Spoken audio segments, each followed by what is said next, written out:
a cultura dos jogos digitais chega ao Brasil no início dos anos 80.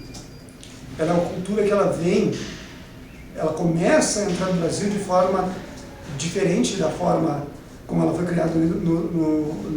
nos países, né, internacionalmente falando, Japão e Estados Unidos principalmente, porque ela já tinha lá 3, 4, 5 anos de existência nesses países quando ela começa a chegar no Brasil. Então, quando o brasileiro vai se apropriar culturalmente de equipamentos como Atari, jogos mais iniciais e mais básicos,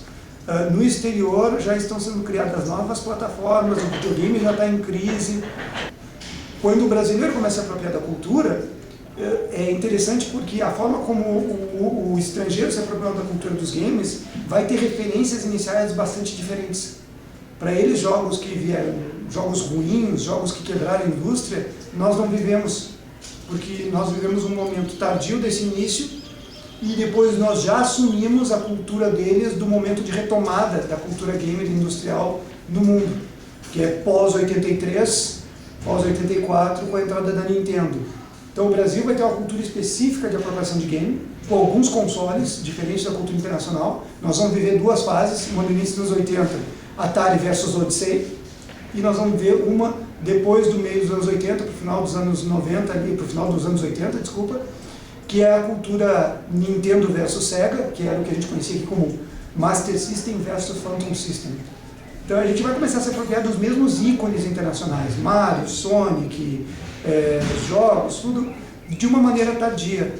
Só que o Brasil vai enfrentar por mais tempo, vai perdurar por mais tempo na nossa indústria, uma questão cultural pejorativa com relação à violência e à alienação que os games podem causar na nossa juventude. Isso é um assunto que perdura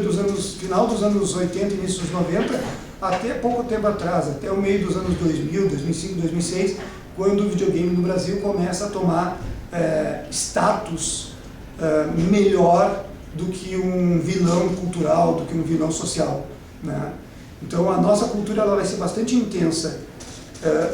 mediada por algumas questões internacionais, e no meio dos anos 90 nós vamos mergulhar numa cultura gamer bastante focada em computador, porque como o preço do videogame do console aqui, tanto nos anos 80 quanto nos anos 90 vai ser muito alto devido à importação, a gente começa a adquirir uma cultura de PC, de desktop, de jogos de primeira pessoa muito forte.